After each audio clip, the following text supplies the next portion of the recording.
Sejam bem-vindos a essa casa de oração, o nosso Centro Espírita Maria de Nazaré. Hoje a nossa palestrante será a Nilva Bussato e o tema da palestra será culpa. Um tema muito interessante que acho que todos nós precisamos ouvir. Então vamos fazer a nossa prece inicial. Vamos nos conectar com Jesus, nosso Mestre amado, rogando a Ele que esteja aqui conosco, que proteja a todos nós, que nos abençoe com a sua luz, com o seu amor, que abençoe todo esse planeta, que precisa muito de luz, de amor, de muita paz.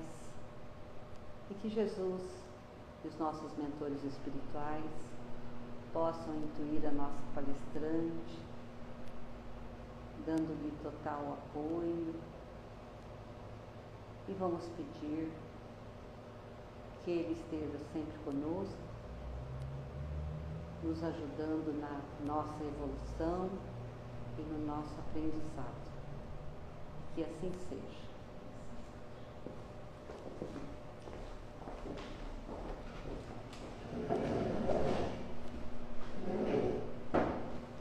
Boa noite a todos. Eu escolhi esse tema já faz um bom tempo que eu tenho desenvolvido essa palestra, porque realmente culpa é uma coisa que todos nós sentimos e o problema é que muitas vezes quando abordado, a gente estava brincando aqui no começo, faz com que a gente se sinta mais culpado. Mas será que culpa é bom? É bom se a gente se sentir culpado? É sinal do quê? Então, eu quero desenvolver o tema com vocês e vamos ver se, ao terminar o ciclo de raciocínios que eu for desenvolver, vocês continuam vendo a culpa como vocês conheciam ou se nós conseguimos fazer uma transformação. Você se sente culpado por alguma coisa? Não precisa contar, mas pense. Do qual você se sente culpado.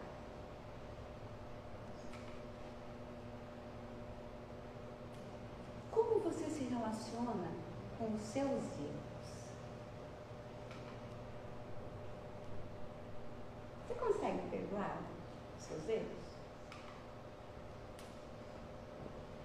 E aí vem uma pergunta. Você sabe quem você é?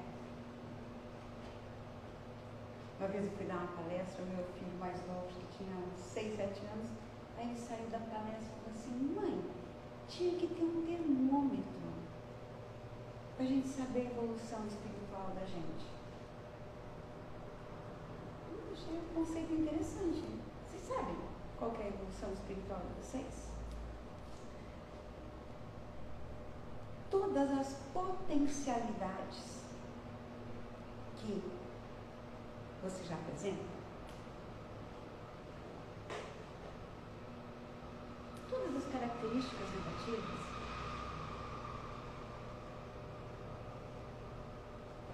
O que será que você pode fazer se você se sentir traído, decepcionado, frustrado, estressado, com um ganho de poder grande ou com a perda de poder, ganhar muito dinheiro de repente, perder dinheiro. Eu estou passando por uma situação interessante que meu pai faleceu já há uns 5 anos e meio e tem um rolo, espólio, coisa e tal. E está se desenrolando. Aí outro dia, mãe, está acabando. Vai se resolver. Não é só os problemas. Tem parte boa também. Eu me percebi desconfortável. Eu estava pronta para a guerra, para a briga, para as coisas que precisavam ser resolvidas, mas de repente para as coisas suavizarem? Me surpreendeu, me incomodou? Parei para avaliar isso. Como é que a gente lida, né, com o envelhecimento, com aquilo que a gente vai perdendo dia a dia? Com adoecimento, com partes que começam a não funcionar bem. Sabe quem é você? Você pode garantir que aquilo que você foi até agora, você continuará sendo? Então, eu gosto desse slide. Sabe quem é você? O ilustre desconhecido. Muito prazer. Nós não sabemos quem nós somos. Pelo menos essa consciência a gente deveria ter. Nós não sabemos que comportamentos teremos conforme as situações que eu brinquei citando lá atrás. Então, assim, o que esperar da gente mesmo? Que critérios nós podemos usar para ter expectativa a respeito do nosso comportamento? Aquilo que nós gostaríamos? O que nós fomos até o presente momento? Que sempre sejamos capazes de agir de forma correta, ética, honesta, com espíritos evoluídos? Desculpa, mas baseados em quê? Que a gente espera isso da gente? Se a gente olhar um ser dentro do desenvolvimento dele, será que nós podemos esperar uma morte? Cada faixa etária dessa vai lidar da mesma forma? E alguém no primário, no médio, fundamental, médio, faculdade, as pós, depois faculdade, podemos esperar as mesmas coisas desse ser, desse nível cognitivo? E aí, nós que somos espíritas, temos ainda a questão do desenvolvimento espiritual. Podemos esperar o que de cada escala? Estou gerando confusão, né? Vamos lá. Por que é assim? Não temos como prever o comportamento nosso e do outro? Não. Por quê? Porque somos espíritos em processo de evolução e não sabemos em que estágio nós estamos. É como se a gente tivesse está numa escola e a gente não sabe a série que está. Talvez cada disciplina a gente está numa série diferente. No mínimo, ter essa consciência ajuda bastante. Agora, como nós podemos saber efetivamente qual é a evolução de alguém? Pelo que ela faz, pelo que sai dela, pelo modo com que ela se comporta. Não é o que ela fala, não é o que ela pensa, não é o que ela sente, e sim aquilo que ela faz. Ah, mas eu não queria fazer, mas fez. Se fez, mostra quem é a pessoa. O que rege o nosso comportamento? Nossas crenças, nossas expectativas, nossas emoções, nossa maturidade e nossa autoestima. Tá? Todas essas coisas denotam o nosso nível evolutivo. Então vamos lá, vamos continuar trabalhando isso. Ó. Crenças, expectativas, emoção, maturidade e autoestima. Como nós avaliamos um comportamento? Isso aqui é bem interessante, né? Eu, Nilva, 54 anos, vou avaliar a Nilva de 15 anos. Veja, estou longe. Estou mais madura, espero. No estado emocional mais estável, já passei por uma série de coisas, consigo olhar aquela situação da menina de um outro estado emocional. Bem distante, né? Vamos lá, vamos pegar uns 14 anos para ficar mais fácil, né? São 40 anos de história depois daquele comportamento. Já revi, eu não era espírita. Com 14 anos eu ainda não era espírita, conheci o espiritismo com 16 anos. Eu já revi minhas crenças e principalmente as minhas expectativas. Eu brinco com as meninas que vêm para o consultório sofrendo porque terminou um relacionamento. Eu falo para elas assim, ó, uma coisa eu te garanto, você nunca mais vai sofrer desse jeito. Elas me olham assustadas. Como que você pode garantir? Porque você nunca mais vai ter tanta expectativa. Você no mínimo já sabe, já foi imunizada, sabendo que algo bom pode acabar. Até então, você achava que aquilo que você tinha encontrado com a alma gêmea, que é o príncipe encantado, e que vocês seriam felizes para sempre. Então, no mínimo essa crença já quebrou. A expectativa no próximo relacionamento é que continue bom. Então, vejam, eu, 54 anos, avaliando meus 14. Eu vou analisar aquele meu comportamento. Vamos imaginar que eu tivesse feito um aborto, tá? Então, assim, eu vou avaliar hoje com quem eu sou, o que eu fiz lá atrás. Então, eu vou analisar se aquilo foi uma coisa funcional ou não funcional com quem eu sou hoje. Então, eu estou num novo nível de entendimento. Vamos pensar, nós espíritas somos contra o aborto. Então, se lá, dentro de uma crença, ou sem crença nenhuma, ou no desespero, eu tivesse feito, é a Nilva espírita que vai avaliar isso. Então, ó, estou num nível de desenvolvimento superior ao da menina de 14 anos. Gente, eu queria que, se vocês saírem daqui só memorizando esse conceito aqui, já estou feliz. Pecado é um conceito encontrado em toda e qualquer religião. O termo vem do grego, amartano, e do hebraico rata, com o significado de errar um alvo, um objetivo determinado. Errar o alvo, gente. A gente mira, vai mais para cima, a gente mira, foi mais para baixo, a gente mira, foi para o lado, mas a gente está vendo o certo, o centro, o alvo, mas ainda a gente não tem coordenação suficiente para acertar. Então, o pecado é ainda não conseguir fazer o certo, porque você está com o foco certo. Guardem esse conceito. Todas as religiões têm o conceito de pecado. E nós que somos espíritas nessa encarnação, nós não fomos em outras. Ou fomos nessa e depois nos tornamos espírita, como eu, com 15, 16 anos. Então vamos lá. Erro é uma resposta que não foi funcional. O que isso quer dizer?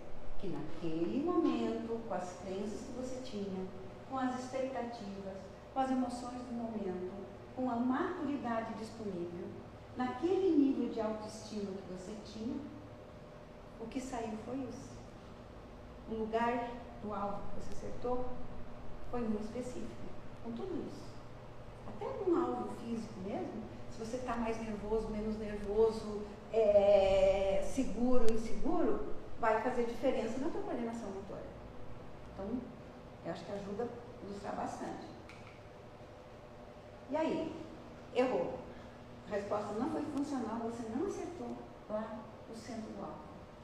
Você aceita aquilo que foi o seu melhor momento e você entende que você estava aquém, né? Do que você acreditava que estava.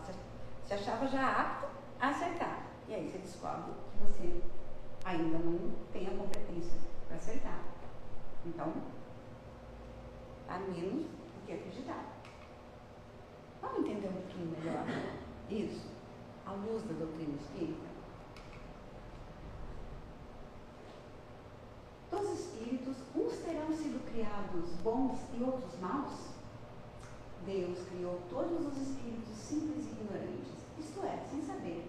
A cada um deu determinada missão, com o fim de esclarecê-los e de os fazer chegar progressivamente à perfeição, pelo conhecimento da verdade, para aproximá-los de si. Dessa perfeição é que eles encontram uma pura e eterna felicidade. Passando pelas provas que Deus lhes impõe, é que os espíritos adquirem aquele conhecimento.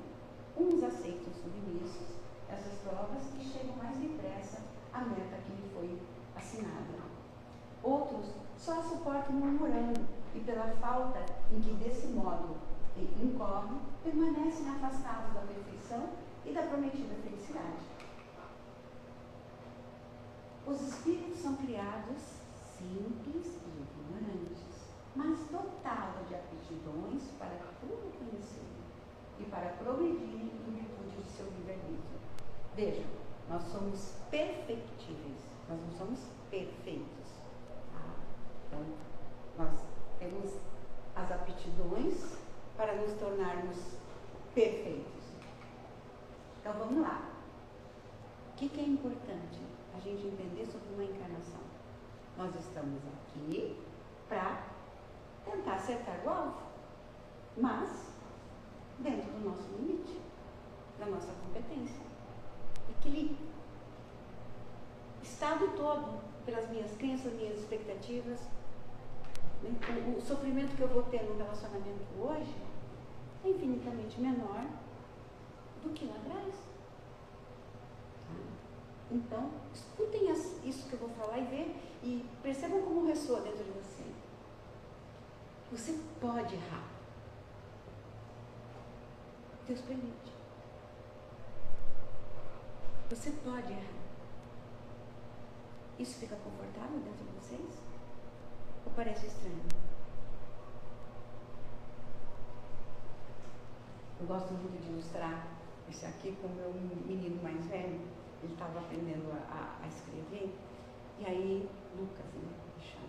Hoje está fazendo doutorado, mas estava lá aprendendo a escrever. Aí ele fazia o L, o U, o C e o A. Tranquilo. Mas o S, para ele, era uma coisa do outro mundo. Aí ele virava para mim e falava assim: mãe, esse eu vou fazer do meu jeito, tá? Ele fazia um 4, alguma coisa assim. Era até mais, me parecia que era mais difícil do que o S.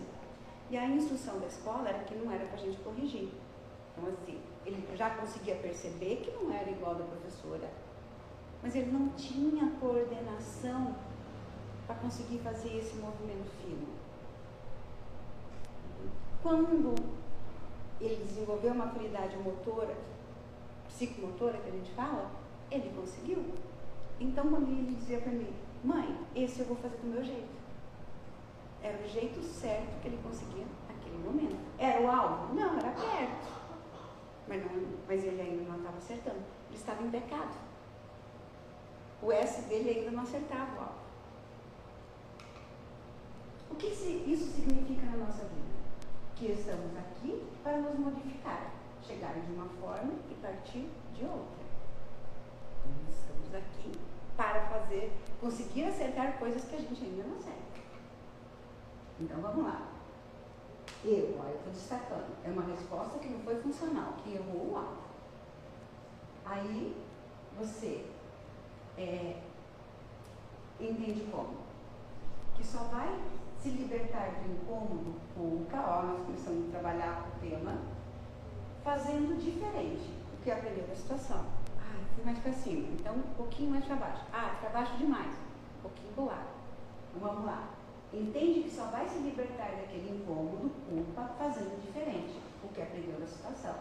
E busca formas de reparar, quando possível, os danos. E quando não, espera o momento que a vida vai oportunizar isso. O que isso significa?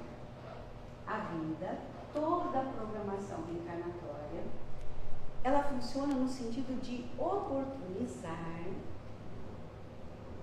que as coisas que nós já sabemos apareçam, ou que as coisas que a gente não saiba apareçam. Gente, para que alguém se matricula numa escola? Para aquilo que ela sabe? Não. A gente se matricula para aquilo que a gente ainda não sabe. É naquilo que a gente ignora. É aquilo que a gente não domina. Então, vamos voltar. Nós estamos aqui para errar. Começar a treinar um alvo para acertar aquele alvo também.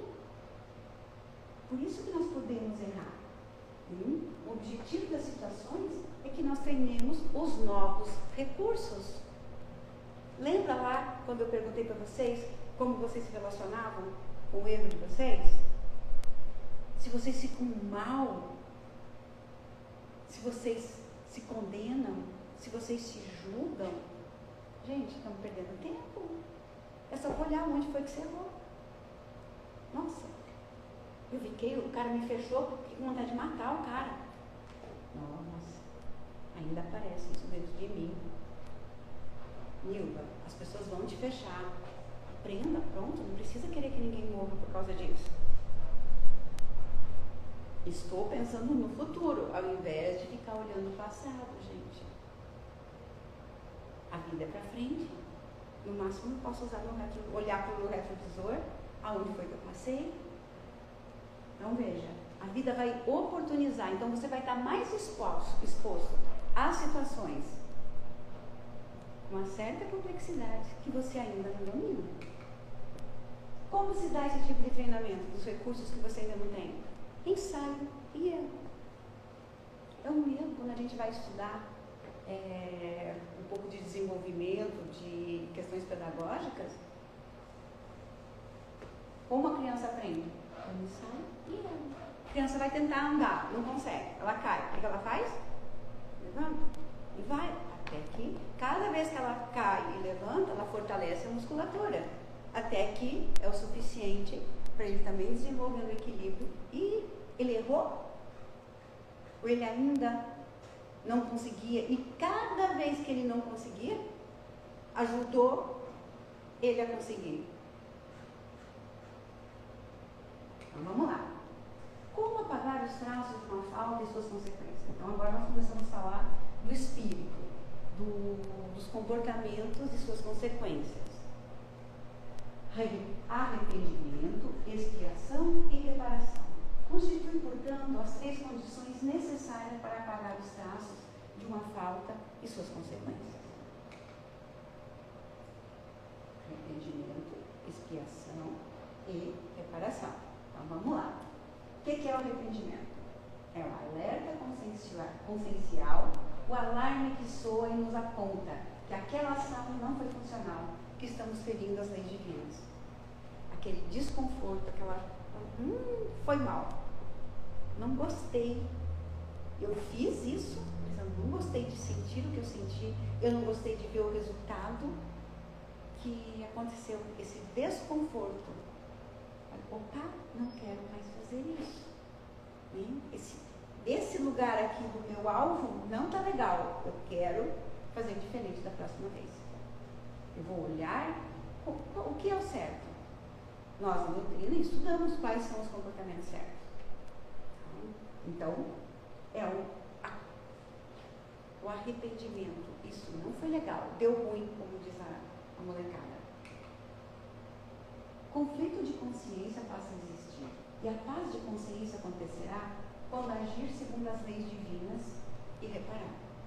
Então, o arrependimento mostra assim, eu fui contra as leis. Isso é um amadurecimento. Por que um psicopata não se arrepende? Ele viu o objetivo dele, ele fez, se causou danos, sinto muito, azar de quem estava perto. Azar de quem ele precisou lesar para o objetivo que ele queria. Ele não tem arrependimento. Ele não tem culpa. Ele é um ser mais prometido. Ele não conseguiu desenvolver. Então vejam, sentir culpa já denota um nível de desenvolvimento espiritual. Aquilo já te causa desconforto. Você já consegue imaginar o que aquilo causou para o outro. E você viver. E esse seria o caminho saudável da gente lidar com ele. O arrependimento, toda ação tem uma reação. Mesmo, vamos lá, eu numa encarnação eu matei. Tá? Eu percebi que não se deve tirar a vida do outro. Eu me arrependi e assimilei o conceito. Mas esse comportamento, vamos lá, você estava me atrapalhando, eu matei você. Tirei você de cena. Mas fiquei vinculada espiritualmente. Aí o que vai acontecer? Eu entendi, não mato mais ninguém. Ok? Estou pegando um exemplo para exagerar, para impactar. Mas nós duas ficamos ligadas. O ficar ligada é a minha expiação. É a consequência de eu ter tirado o corpo dela. Eu escolhi, a partir daquele momento,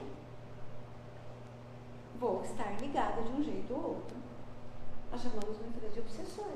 Mas veja, um obsessor sempre foi uma vítima. Foi a gente que muitas vezes, num atalho, né, vamos dizer que eu estava interessada no marido dela, tirei ela de cena, mas me vinculei. E as leis dizem que a partir de então eu estou vinculada a ela. E a reparação? A reparação seria a oportunidade, de repente, e nessa encarnação, ela está ligada a mim, eu a trago como minha filha. Eu tirei o corpo, dou o corpo, e vou dar conta desse espírito que talvez, passado lá os primeiros momentos, me provoque, me faça aparecer sentimentos difíceis, mas a maternidade vai exigir de mim que eu tente amar esse ser. Eu vou tentar cuidar, amar aquele ser que eu eliminei. Então, isso seria o caminho saudável do desenvolvimento humano. Mas nós trilhamos um caminho patológico. Nós empacamos aqui no arrependimento. Nós estamos com culpa e remorso. O que acontece? Então, vamos analisar essa forma patológica de lidar com a situação. Você não aceita que pode agir daquela forma. Vamos voltar lá para a história do aborto. Como que eu abortei? É errado, eu tirei uma vida, eu matei. Eu não aceito. Eu não podia ter feito. Se paralisa julgando, condenando, se depreciando, se sentindo inferior aos outros, indigno, e que tem que fazer de tudo para esconder de todo mundo o horror que é.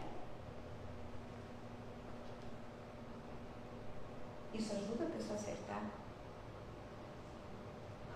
Importante vocês observarem isso. Muito mal. Você está pressupondo que tinha que ter feito diferente. Que naquele momento deveria ter agido, tendo certeza, olhando hoje, lembra da idosa olhando para a mais jovem, de que você já era capaz. Aí eu capciosamente coloquei, mas quando a gente já é capaz de fazer uma coisa, a gente faz. A gente pode até ter informação, mas não que a gente seja capaz. Tá? Eu costumo brincar aqui, ó. Crença que ter uma informação é igual a ser capaz de fazer. Vamos decorar um livro de receitas. Eu sei fazer todas essas receitas? Se eu não for lá para a cozinha? Eu sei como é fazer, mas eu consigo fazer? Nós espíritas temos muito esse problema. Nós temos muita informação, então nós sabemos bastante sobre o bom comportamento, como bem agir, e na verdade isso faz com que a gente se sinta mais culpado. Se eu sei por que eu faço, eu tenho a informação, mas eu estou descobrindo. Lá, a gente não faz o teste de nivelamento quando a gente vai fazer o inglês, por exemplo, para saber em que série que a gente vai ser colocada, em que livro. As coisas acontecem, a gente olha, nesse aspecto aqui, eu estou lá, no livro 1. E é ruim estar no livro 1. Se nós não estudamos os outros, não é natural a gente estar no 1. Vamos lá. O que significa essas formas de analisar, gente? Que você acha que devia ser melhor do que consegue. Eu fiz isso. Eu devia fazer isso. Analisar é fácil. Tá? Mas a perguntinha que não quer calar. Mas baseado em que você espera de você coisas melhores do que as que saem de você? Que critério? Aquilo que você gostaria? Nós já conversamos sobre isso.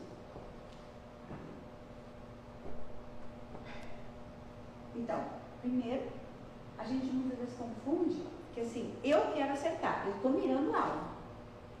Eu queria acertar implica em que, seja lá o que sai de mim, tinha que ser certo. Quando na verdade talvez seja o mais próximo que eu consigo. Uma outra explicação é que Deus erra.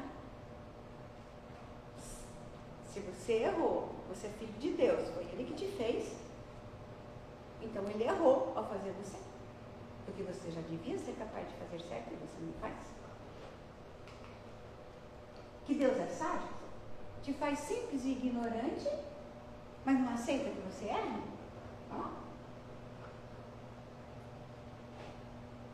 Não te dá os recursos e cobra o resultado? Esse é o Deus sádico. Aqui na Terra, ninguém pode se considerar irretocável enquanto no processo de evolução.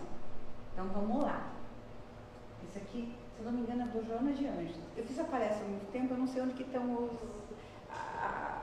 os textos que eu fui me baseando, e aí hoje eu falei assim, gente, está aqui, mas eu não coloquei quem escreveu. Eu acho que é a Joana de Anjos. Culpa é um movimento de preguiça moral. Escutem, preguiça moral. Já tinha ouvido falar nisso?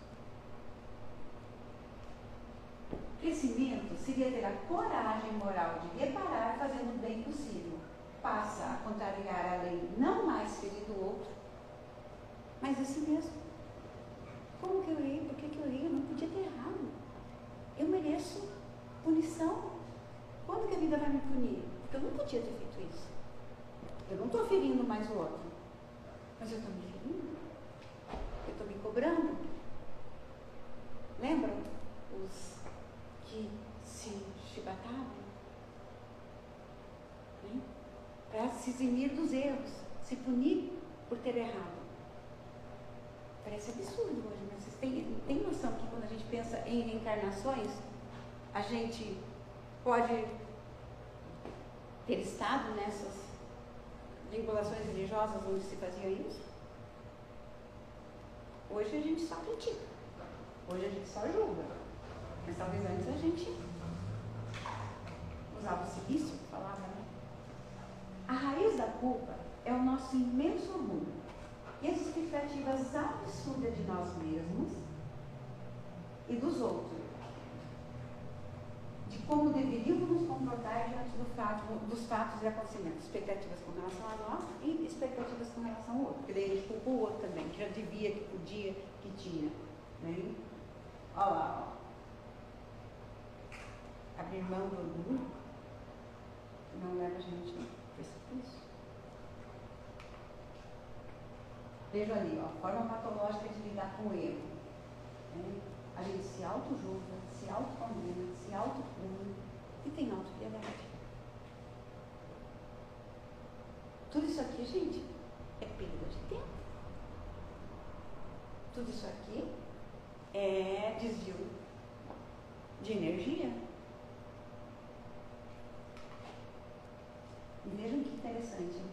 A ciência, quem desenvolve bastante esse conceito é a Anete Guimarães, que ela traz muita coisa da neurociência ligando com o conhecimento do espiritismo. Foi descoberto uma região do cérebro que é a região da satisfação. E ela é estimulada por 3 coisas: aprendizado e superação. Legal, isso corrobora a questão da evolução da doutrina espírita. Mas vejam lá, o terceiro: culpa gera satisfação. Olha o absurdo, é um circuito anômalo. Se eu me sinto culpada e eu me sinto punida, eu fico satisfeita. Senão eu fico ansiosa, fico angustiada, não sabendo quando que vai acontecer a punição. E aí, se não acontece, muitas vezes eu providencio. Gente, eu passo o dia inteiro ouvindo as pessoas contando suas histórias, questões familiares, coisa e tal.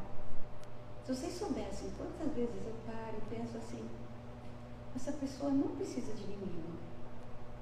Ela faz sozinha um estrago consigo mesmo que ninguém de fora conseguiria fazer. Se a gente alimenta culpa, a gente busca punição. Gente, isso não é expiação, isso não é reparação.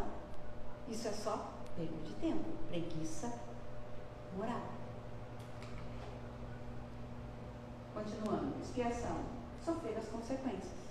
Estou ligada a ela. Vai saber quantas encarnações vão ser necessárias para resolver aquele meu ato. Afirmou o codificador que até que os últimos vestígios da falta desapareçam, a expiação consiste nos sofrimentos físicos e morais que lhes são consequentes, seja na vida atual, seja na vida espiritual após a morte, ou ainda na nova existência corporal. Não sendo nosso planeta um vale de lágrimas, a expiação consiste na realidade de experiências que terminam por desenvolver sensibilidade mais profunda. É como o processo de lapidação de uma pedra preciosa. A expiação faz com que a gente vá desenvolvendo os recursos que nós precisamos. E a reparação? Afirma Kardec que a reparação consiste em fazer o bem àqueles a quem se fez o mal. Diagnosticamos o erro e não desejamos mais praticá-lo. Contudo, não ficaremos apenas na luta pela não repetição do mal cometido. Nós vamos sentir a dor da expiação, a dor sentida pela dor causada, e iremos além. No terceiro e imprescindível passo, seguiremos em direção à reparação. Fazer o bem. O amor cobre 1 milhão de pecados. Então, esse que se chama aprender pelo amor. E aí, gente, nós não temos como pular esses estágios. Mas nós temos como não ficar alimentando culpa. Quando a gente não aceita o erro da gente, é o nosso orgulho. Eu não podia ter errado daquela forma. Baseado em quê? Você fez, saiu de você naquela emoção, com aquela raiva, com aquele impulso, com aquele entendimento. Foi isso que saiu de você. Seja adulto, assuma, fiz, está feito. Tem alguma coisa que eu posso fazer agora para reverter aquilo? Gente, uma das piores situações é a impotência. Quando de repente a gente vê que não tem nada que a gente possa fazer para aquela pessoa, para aquela situação. Mas, pode ter certeza, a vida providenciará, ou você pode, vamos lá, caso eu tivesse abortado, posso ajudar crianças? Preciso adotá-las? Não necessariamente. Posso botar uma creche, posso ajudar determinadas crianças a fazer curso, eu posso cuidar de quem já nasceu. Meu amor, porque daí eu já compreendi o valor de uma vida, eu já estou reparando. A expiação, a consequência virá, não tem como não vir. Mas eu estarei mais pronto, será mais amigo. Então a gente volta. Você pode errar. Você está aqui para isso. É só quando você vê o que saiu de você que você vai ver, nossa, aqui eu estava indo tão bem, todas essas disciplinas aqui, eu estava tirando 7, 8, 7, 8. Essa eu tirei 3. Paciência no trânsito. 3. Paciência com o barulho do vizinho. 3. Isso não te torna uma pessoa terrível, abominável. Torna alguém que vai ter que trabalhar isso. Se não dá conta das coisas do vizinho, você vai ter que mudar. Vai ter que fazer um trabalho para mudar, né? Quando a gente foge de alguma coisa, o que acontece? Também vai encontrar essa lição no outro lugar. Gente, as reflexões de hoje seriam essas. Vamos aceitar os nossos erros? Eles fazem parte. Você veio aqui exatamente para descobrir eles, que são as disciplinas, que vamos lembrar, planeta de provas e expiações. Não é um planeta regenerado ainda. Então, nós temos que saber as coisas que nós não desenvolvemos, senão nós já estávamos num planeta de regeneração. Nós já estávamos lá, vamos imaginar que fosse a faculdade. Nós estávamos lá, não estávamos aqui. Vamos para a oração?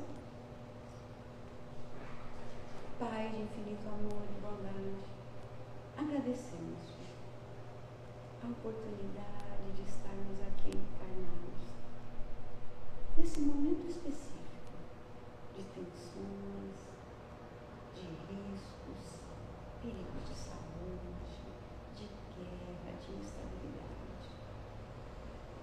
Que consigamos ser caridosos conosco mesmos ao observar as ansiedades, os medos, os excessos de cuidados, o quanto a nossa fé muitas vezes ainda é precária. Se estamos diante dessas situações, é para aprender com elas.